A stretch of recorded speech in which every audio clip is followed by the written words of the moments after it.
اللہ الرحمن الرحیم وَأَنذِرْ عَشِيرَتَكَ الْأَقْرَبِينَ۔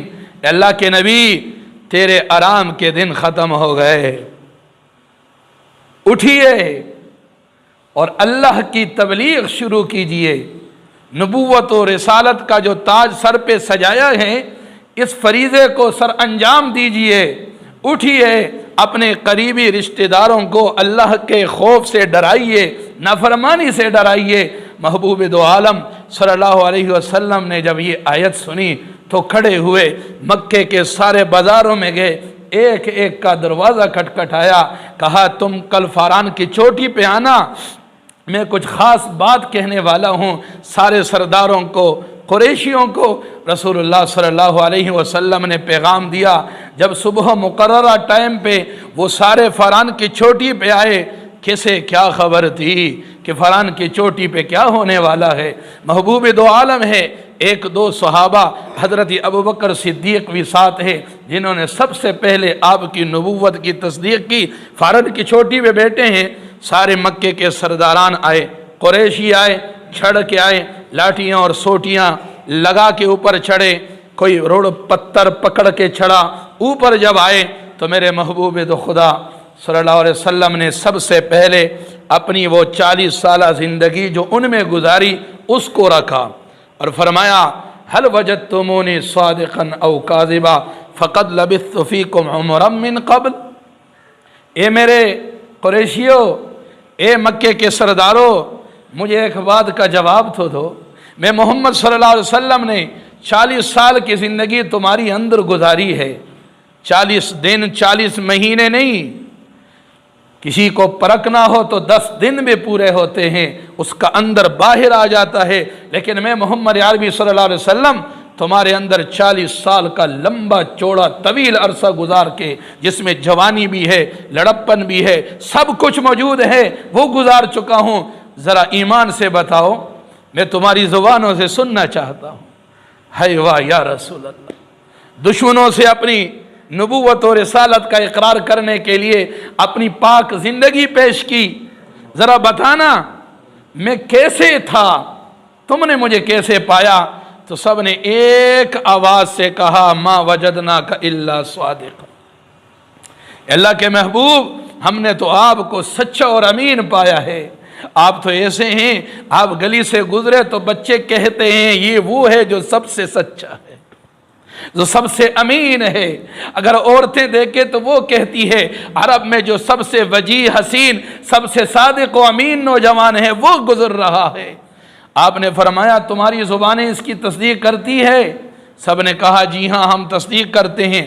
آپ نے فرمایا اگر میں یوں کہوں اس پہاڑی کے پیچھے دشمن کا لشکر حملہ آور ہو رہا ہے تم پہ، کیا یقین کرو گے؟ کہا کیوں نہیں، آپ کی ذات ایسی ہے جس کی بات نہیں ٹالی جا سکتی۔ پھر آپ نے فرمایا اچھا پھر سنو، اس زندگی کے بعد ایک زندگی اور ہے جو دائمی ہے، جو ہمیشہ کے لیے ہے۔ مرنے کے بعد قبر ہے، مرنے کے بعد حشر ہے، جنت اور جہنم ہے۔ اللہ نیکوکاروں کو جنت دے گا، بد کرداروں، بدمعاشوں، کافروں، نافرمانوں کو جہنم دے گا۔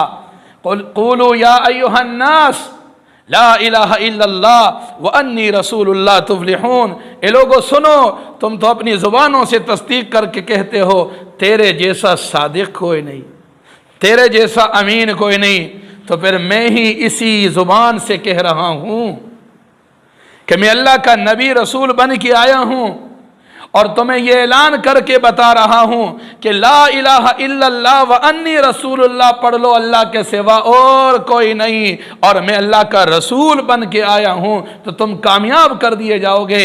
اگر تم میری بات نہیں مانتے اور اسی بت پرستی 360 کی پجاری میں لگ کے زندگی گزارتے ہو، تو پھر یاد رکھنا تمہیں دنیا کی کوئی طاقت نقصان سے نہیں بچا سکے۔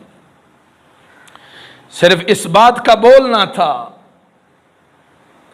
وہی ورقہ بن نوفل والی کہانی رسول اکرم صلی اللہ علیہ وسلم کے سامنے کڑی ہو گئی، اور وہ بھی فاران کی چوٹی پہ، یہاں کوئی نہیں آ سکتا، یہاں کوئی آپ کی پکار کو سن بھی نہیں سکتا۔ آج تو ہم سے رسول اکرم صلی اللہ علیہ وسلم کی ٹوپی نہیں رکھی جاتی، آج تو ہم سے پگڑی نہیں رکھی جاتی، آج تو ہم سے چہرے پہ سنت نبوی داڑھی نہیں رکھی جاتی، اپنا لباس کرتا نما نہیں بنا سکتے، اپنے ٹخنوں کو پانچوں سے ننگا نہیں کر سکتے۔ آج تو ہمیں رسول اللہ کی سنت پہ چلنا موت نظر آتا ہے، لیکن وہ فاران کے چوٹی کا منظر کیا کوئی بھلا سکتا؟ میرے محبوب کا یہ کہنا تھا کہ تم پڑھو اللہ کے سوا کوئی نہیں، تو انہوں نے ایسے آپ کا جواب دیا، وہ کہتے ہیں نا پتھر کا جواب اینٹ سے دیں گے۔ ان ظالموں نے ایک پرواہ نہیں کی کہ جس کی 40 سالہ زندگی شفاف گزری ہے، ابھی ہم اپنی زبانوں سے اقرار و تصدیق بھی کر چکے۔ سب سے پہلے آپ کے سگے چچا ابھی لہب جو ہلاک ہوا، تباہ ہوا، اس نے پتھر و کنکر اٹھائے، دوسروں نے اٹھائے، اس چہرے پہ دے مارے جس کو اللہ نے عرش پہ بلایا دیدار کے لیے، اس چہرے پہ دے مارے اور لہو لہان کر دیا جس کی تعریف میرے رب نے قرآن میں کر کے کہا وَالضُّحَىٰ، ان زلفوں کو تار تار کر دیا جن زلفوں کی تعریف میرے رب نے قرآن میں کی وَاللَّيْلِ إِذَا سَجَىٰ، اور کہنے لگا نعوذ باللہ تبا لک لہذا جمعتنا یا محمدہ، مسلمانوں جب دین پہ چلو گے باہر کا نہیں، سب سے پہلے اندر کے لوگ اٹھ کے تمہیں داغدار کریں گے، پیٹیں گے، ماریں گے، برا بلا کہیں گے، لیکن تم نے دین پہ ثابت قدم رہنا ہے، دین کو نہیں چھوڑنا۔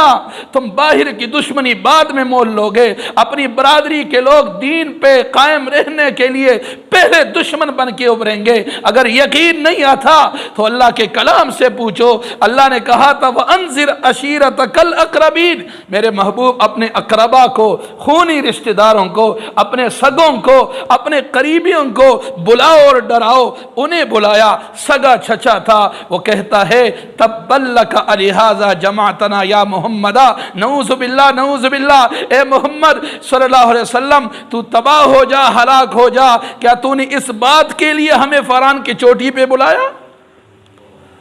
میرے محبوب کو یہ گالیاں سننی پڑی، یہ ہلاکت والی تشنیع سننی پڑی۔ ورقہ بن نوفل نے کہا تھا جب لوگ ماریں گے پیٹیں گے تو یہ اکیلے ہوں گے، انہوں نے پتھر مارنے شروع کر دیے، جن لاٹھیوں کے سہارے چوٹی پہ چڑھے تھے وہ لاٹھیاں برسانی شروع کر دی۔ ابو بکر صدیق آپ پہ بچ گئے اور اعلان کیا اتقتلون رجلا ان یقول ربی اللہ، یہ وہ جملہ تھا جو حضرت موسیٰ علیہ السلام کے لیے ماننے والے نے کہا تھا، جو قرآن میں ہے۔ ابو بکر صدیق نے وہ دہرایا کہ کیا تم ایک شخص کو اس لیے قتل کرتے ہو جو صرف یہ کہتا ہے میرا رب تو اللہ ہے، میرا رب تو اللہ ہے۔ مسلمانوں نبوت کے بعد 43 سال کی عمر میں اللہ کے محبوب نے پہلا اعلان کیا کہ اللہ کی جانب بڑھو، اللہ کے سوا کوئی نہیں، تو انہوں نے پتھر اٹھا کے مارا، انہوں نے کنکر اٹھا کے مارا، انہوں نے لاٹھیاں اٹھا کے مارا۔ ابو بکر صدیق آپ پہ بچھے ہیں، اعلان کیا کہ کیوں مارتے ہو، کیا جرم ہے؟ وہ تو کہتا ہے میرا رب اللہ ہے، کیا اس جرم کے بدلے مار رہے ہو؟ نیچے سے 2 صحابہ نے آپ کو نکالا، باحفاظت زید بن ارقم کے گھر لے گئے۔ ابو بکر اپنے زخموں کی تاب نہ لا سکے، بے ہوش ہو گئے۔ ابو بکر صدیق گھر میں بے ہوش پڑے، سارے سرہانے کھڑے ہیں۔ ان کی والدہ نے ایک چمچ میں شہد لیا، گلاس پیالے میں دودھ لیا، جب ہوش آیا تو کہا بیٹا شہد پینا، اوپر سے دودھ پینا، تو تندرست ہو جائے گا۔ ابو بکر صدیق ہم نے تجھ سے نہیں کہا تھا، نعوذ باللہ یہ جادوگر ہے، اس کے قریب نہ جانا۔ باپ بولا تجھے منع نہیں کیا تھا، ماما بولا تجھے منع نہیں کیا تھا، چاچا بولا تجھے منع نہیں کیا تھا، جنہوں نے جو تانا دینا تھا دے دیا۔ ابو بکر صدیق سنتے گئے، والدہ آگے بڑھی، سرہانے بیٹھی، کہا بیٹا یہ شہد لینا، یہ دودھ لینا، تو تندرست ہو جائے، تو نے صبح سے کچھ نہیں کھایا، زخموں سے چو رہے، تجھے کس نے کہا؟ نعوذ باللہ اس جادوگر کے پیچھے لگنے کو۔ ابو بکر صدیق رو کے کہتا ہے اماں مجھے اللہ کی عزت و جلال کی قسم، ابو بکر اس وقت تک نہ شہد کا چمچہ لے گا نہ دودھ کا پیالہ لے گا جب تک مجھے علم نہ ہو جائے کہ میرے محمد الرسول اللہ کیسے ہیں۔